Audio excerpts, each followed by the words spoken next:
So as we mentioned earlier, that we're considering that to be a bad design, right? We have the view directly impacting on the model, and so we're going to start looking at how can we decouple these things, right? First, we'll decouple the view from the model. From many decades of experience, there's as documented in many different design pattern books over many engineers who have built many user interface applications. This is a good design pattern.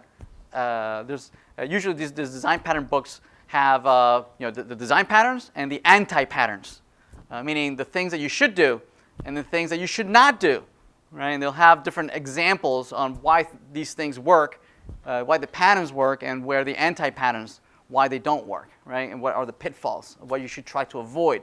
Really great read on these design patterns. I highly encourage you to read them. So let's look at under basic MVC.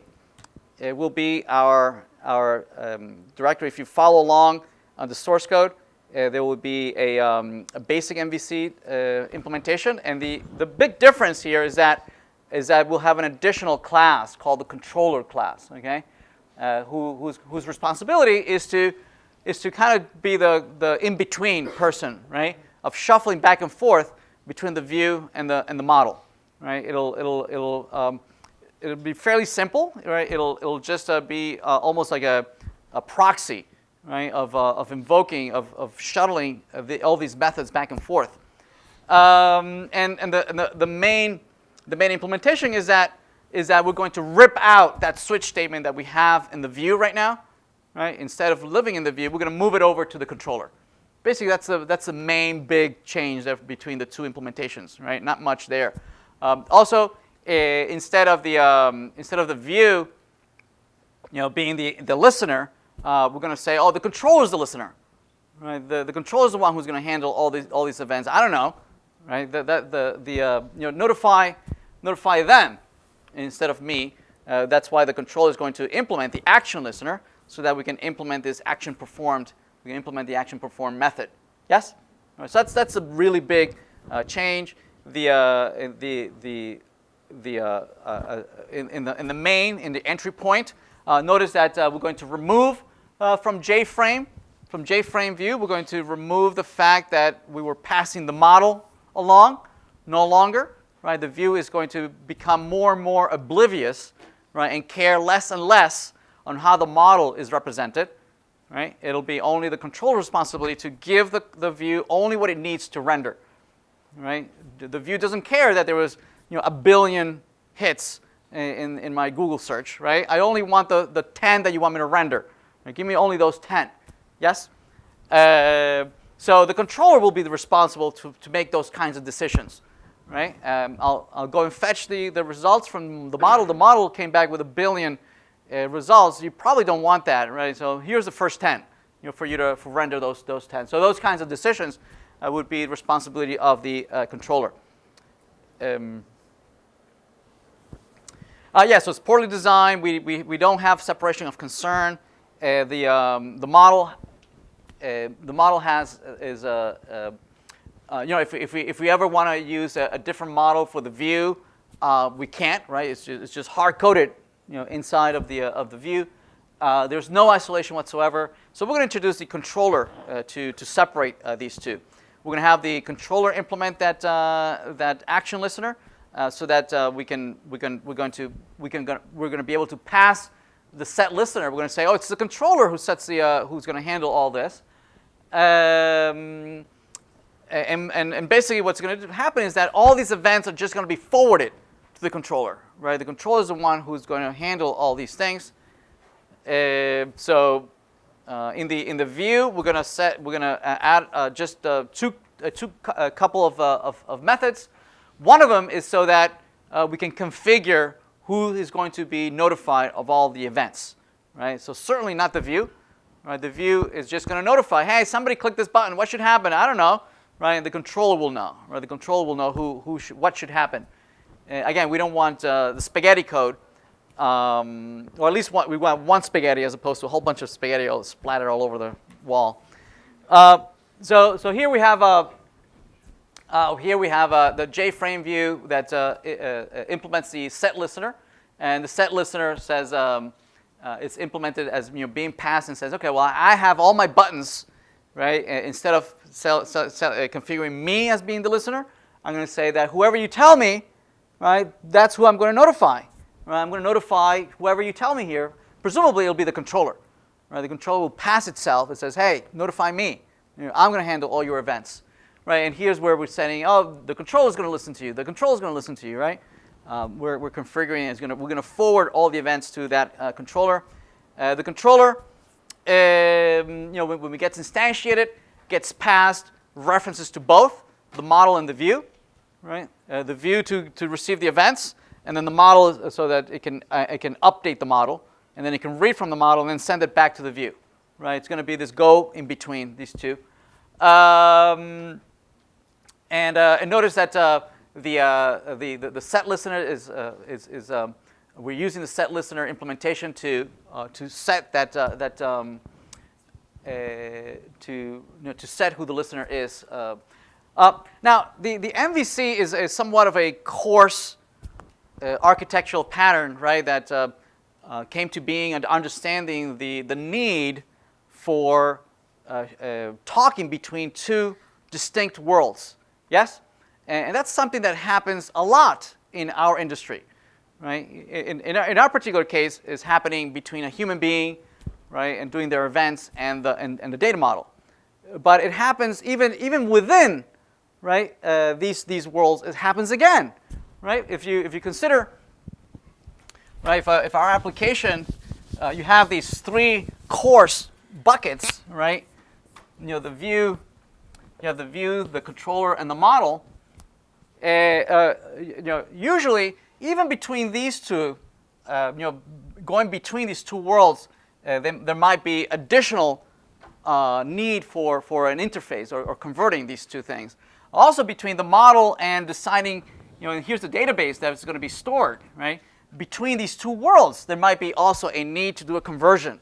Every time you're going from one world to another world, this one line here, the controller is that one big line, right? That is shuffling data between these two worlds of the human being, right, and the representation of that data. But if you zoom in, right, the controller is that one big line, and between this might be another big world of conversion between the two. For instance, if this were a between this, there might be some HTTP requests, right? Maybe some HTTP network that might be the controller sending these events over to the model, and so there's some conversion to be done between these two things. Where one might be a very serialized world, right, of just ASCII that comes from a network connection, that needs to be converted into some object representation, right? And there has to be some conversion between the two. Right? Okay, so in between here, there's a whole world that does the conversion between these two representations, right? And the other way around. That needs to convert, between some object representation, right, in memory, in RAM, that needs to convert it down to some stream that needs to be serialized over a network. Even here, between the model and the database, also there's a lot of conversion, yes? Right, we have to go down from a high-level object representation of classes of objects that contain other objects. You have to go down to, represented in some table representation of primary keys and foreign keys and records and whatnot. Yes? So in between these two, there's a whole world in between that does the conversion back and forth between an object, right, and down to some flat representation of records, right, and backwards too. So in between this line, there's an ORM. Just like there's an MVC. Right? There's a whole world in between here that's called an ORM. If you zoom in, there's a whole design pattern, right? That just deals with the world of converting between these two worlds. Just like MVC deals with the world of converting between humans and data representation, there's a whole world of converting between object representation and flat representation. Yes? Right. So yeah, I mean, there's tons and tons of ongoing research and ideas on how to deal with things at the right level of abstraction. Yes, And ideally, a lot of these, libraries make this trivial or kind of abstract all this away, so you don't even have to think about it. And anyway, we cover those kinds of things in other courses, which are pretty cool. Yeah. So our controller. Our controller is setting up the communication between the itself and the, who's going to notify these event listeners. So we're gonna rip out that big switch statement that lived in the view. It's no longer going to live there, right? We're going to rip it out and move it to the controller where it's right place, right? Still, there's a lot to be improved here. We still have a switch, right? We're going towards using the command pattern a little later, but for now, this is okay. It's a step in the right direction. It's implementing the action performed, and it's implementing the same identical case and whatnot. Yes, the view registers the controller to be called, and the controller then deals with the mutation of the model. Notice one point here is that the view doesn't really care that who the controller is, right? I don't care as long as you implement the right interface. Right? I don't care that this is an actual controller, right? Whatever you want, as long as you implement the right interface, right? I'm decoupled from you, right? I don't know what you're going to do with this. I'm just going to notify you, okay? It could be some random action listener. Also, yeah. So we mentioned earlier that our particular set listener, notice that it's singular, right? Set listener, right? I'm just pointing out the fact that J-frames and Swing have the capability of dealing with just one listener, right? It can deal with any number of listeners and can many notifiers. They implement a design pattern called the observable design pattern, right? That you can have a piece of object or some piece of data that many folks could be interested in that piece of data. Yes, there could be many screens, right, that might be interested in knowing that that's your account or that's your balance or that's whatever, right? And then different screens might use it to represent it different ways.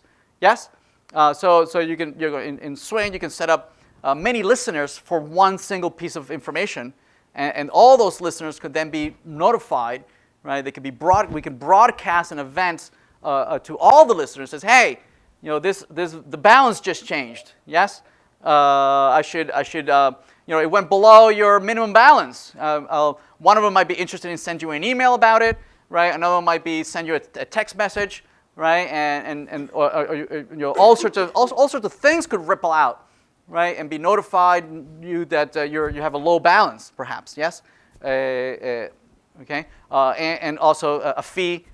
Because you went below your balance, that makes it even more negative. So it goes okay. So we can broadcast, right? We can broadcast this to many listeners.